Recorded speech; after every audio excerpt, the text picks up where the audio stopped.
జగిత్యాల జిల్లా కేంద్రంలోని BRS party కార్యాలయంలో స్పెషల్ ఇంటెన్సివ్ రిజర్వేషన్ పై అవగాహన సదస్సు నిర్వహించారు.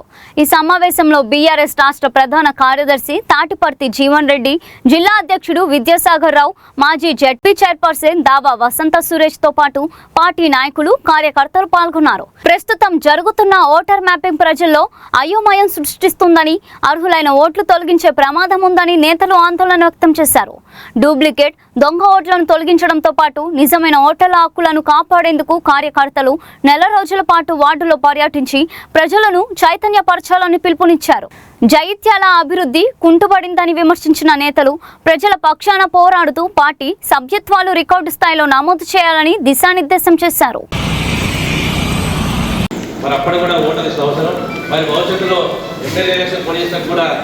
గతంలో చాలా మంది ఎంపీ ఎమ్మెల్యేలు ఒక్కరు 200 ఓట్ల వాళ్ళు ఉన్నారు. మరి ఆ పరిస్థితి నమోదు అందరూ కూడా కలిసినట్టుగా ప్రత్యేకంగా జగిత్యాల కాన్స్టిట్యూన్సీ ఫస్ట్ రావాలి. జై తెలంగాణ. సీనియర్ నాయకులు మాజీ కౌన్సిలర్ గాజుల రాజేంద్రన్న గారు ప్రసంగించాల్సిందిగా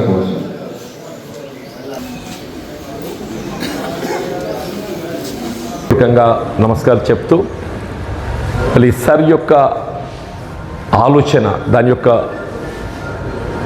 ప్రాధాన్యత, అట్లాగే పార్టీ సభ్యత్వానికి సంబంధించి కూడా మనం చేపట్టబోయేటువంటి ఒక అంశాల గురించి మిత్రులు చాలా విషయాలు చెప్పారు. ముందస్తు ఏదైతుందో మనం లిస్టర్ స్పెషల్ ఇంటెన్సివ్ రివిజన్ అనేది ఇది ప్రతి 20 సంవత్సరాలకు ఒకసారి జరుగుతుంటుందమ్మా. ఇలా గతంలో 2002 ప్రాంతంలో జరిగింది. 2002 తదుపరి మరి ఇప్పుడు జరుగుతుంది. ఆశ్చర్యకరమైన విషయం ఏంటంటే గతంలో 2002లో ఈ రివిజన్ జరిగినప్పుడు ఏదైతుందో మిత్రులు విద్యాసాగర్ రావు గారు కానీ, నేను కానీ, దేశయ్య గారు కానీ మాకు అనుభవం ఉన్నది. కానీ అప్పుడు ఏదైతుందో అసలు ఈ విధమైన నిబంధనలు ఇవి కూడా మేము అనుకోలేదే, అసలు అయినట్టు కూడా మాకు కనబడలేని చెప్పంటున్నాను. కేవలం ఏదైతుందో ఓటర్ ప్రెజెన్సే మాత్రం ఏదైతుందో పరిశీలించిండ్రు. డూప్లికేసీ ఆఫ్ ఓటు ఉన్నట్టయితే ఆ డూప్లికేసీ ఆఫ్ ఓటును తొలగించిండ్రు. ఈ డూప్లికేసీ ఆఫ్ ఓటు అంటే 2 ప్రాంతాల్లో ఓటు ఉండడం అన్నట్టు. 2 ప్రాంతాల్లో ఓటు ఉంటే ఒక ప్రాంత ఓటు తొలగించి ఇంకొక ప్రాంత ఓటు కొనసాగింపు చేసే విధంగా చర్యలు చేపట్టిండ్రు. ఒకవేళ ఓటర్ నమోదుగిన లేకుంటుంటే ఓటర్ నమోదు చేసిండ్రు. అంతేగాని ఏదైతుందో ఈ కొత్త నిబంధనలు ఓటర్ మ్యాపింగ్ అనేది ఏదైతుందో మనకు కొంత కన్ఫ్యూజన్ క్రియేట్ చేస్తుందమ్మా. ఓటర్ మ్యాపింగ్ అనేది, ఈ ఓటర్ మ్యాపింగ్ అనేది మనం 2002కు మ్యాప్ చేస్తున్నారు. ఎందుకు 2002కు మ్యాప్ చేస్తున్నారు?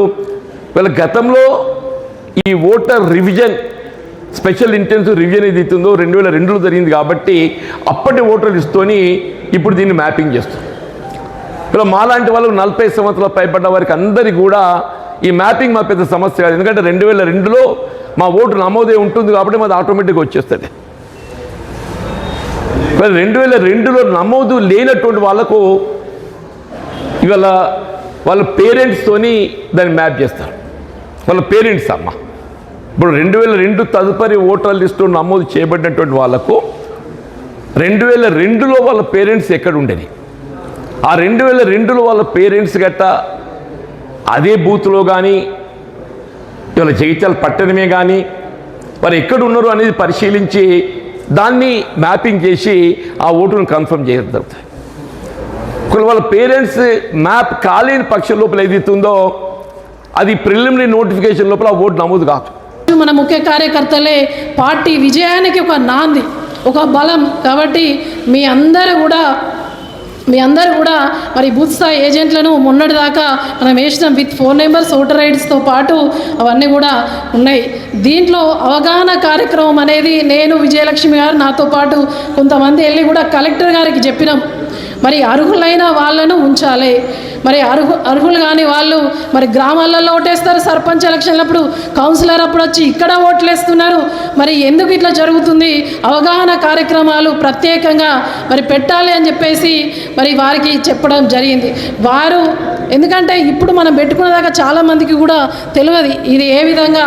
ఎస్ఐఆర్ అంటే 2002 వరకు ఉన్నటువంటి ఓటర్ను మరి దానికి అటాచ్ చేసి వారి యొక్క వివరాలు, పుట్టిన వివరాలు కావచ్చు అన్నీ కూడా తర్వాత 1985, 87లో కూడా పుట్టిన వాళ్ళకు ఉండదు అని అంటే దానికి ఏ విధంగా ఈ ఫారంలో మరి సైడ్కు ఒక కాలం ఇవ్వడం జరిగింది. మళ్ళీ ప్రస్తుత ఫోటోను కూడా జత చేయాలని చెప్పేసి చెప్పడం జరిగింది. ముఖ్యంగా దీని ఉద్దేశం ఏంటంటే అర్హులైన ఓట్లు మాత్రమే ఉండాలి. భారత ఎన్నికల సంఘం ఎప్పుడైతే సవరణ అవసరం పడుతుందో ఎలక్షన్లకు, ఎప్పుడైతే మరి ఈనాడు ఉన్నటువంటి పరిస్థితులకు అనుగుణంగా వ్యవస్థ పరంగా చాలామంది వలసలు వెళ్తూ ఉంటారు. ఆ వలసల కారణంగా అక్కడ ఉన్న వాళ్ళు ఉపాధికి ఇక్కడికి రావచ్చు. అక్కడ ఓటాకు ఉంటుంది. బీహార్, మహారాష్ట్ర వాళ్ళు కూడా చాలామంది ఉపాధి కోసం తెలంగాణలో వచ్చి జీవిస్తూ ఉంటారు. వాళ్ళు ఇక్కడ రాసుకుంటారు, అక్కడ రాసుకుంటారు. కాబట్టి అటువంటి వలసవాదులకు అవకాశం ఇవ్వకుండా మరి ఓట్లను ఏరిపారేయాలి అని చెప్పేసి ఖచ్చితత్వమైన ఓటు మాత్రమే ఉండాలి. నీకు తాజాగా ఎక్కడుంటావో అక్కడ ఉండే అవకాశాన్ని మరి ఎస్ఐఆర్ మనకు ఇస్తుంది. కాబట్టి బూత్ స్థాయి ఏజెంట్లు కావచ్చు, వారికి తోడుగా బూత్ స్థాయిలో లేకున్నా కూడా మన ముఖ్య కార్యకర్తలు, బీఆర్ఎస్ పార్టీ కుటుంబ సభ్యులు అందరూ కూడా కలుపుకొని మరి ప్రతి బూత్లో ఆ బూత్ ఫస్ట్ ఆ ఏజెంట్కు ఆ బూత్ స్థాయిలో ఉన్నటువంటి ఓటర్ల యొక్క అవగాహన ఉండాలి. ఆ బూత్ స్థాయి ఏజెంట్కు ప్రతి ఒక్కరికి కూడా అవగాహన ఉన్నట్టయితే ఎవరు ఇక్కడ ఉన్నారు, ఎవరు వేరే ఊర్లో ఉన్నారు అనేది అవగాహన ఉంటే ఈజీగా ఆ యొక్క బిఎల్ఓస్ తోటి మనం వెళ్ళి దాన్ని తీసేసుకునే విధంగా అవకాశం ఉంటాయి. చాలా వరకు మరణించిన వారి ఓట్లు ఇంతకుముందు శివన్న అన్నట్టు చాలామంది మరణించిన వారు ఉన్నారు. మళ్ళీ పాత ఫోటోలు ఉంటే ఏమవుతుందంటే ఫోటోలు గుర్తుపట్టి వస్తలే, మన ఫోటో మనం కూడా గుర్తుపట్టలేకపోతున్నాం. అటువంటి మరి పరిస్థితుల్లో ఇలా కొత్త ఫోటోను కూడా జత చేయాలని చెప్పేసి మరి యొక్క ఎన్నికల సంఘం బిఎల్ఓస్ అధికారులు మనోళ్లకు ట్రైనింగ్ ఇచ్చారు. అయినప్పటికీ కూడా మన బీఆర్ఎస్ పార్టీ కుటుంబ సభ్యులందరూ కూడా అప్రమత్తంగా ఉండి ప్రతి బూత్కి 2 ఏజెంట్లు ఉన్నారు. వారితో పాటు అనుభవం ఉన్న సీనియర్ నాయకులను, ఆ వార్డుకు సంబంధించిన వాళ్ళను కలుపుకొని ఆ బూత్ స్థాయి ఓటర్ల మీద అవగాహన కల్పించుకొని మనం దాంట్లో అప్రమత్తంగా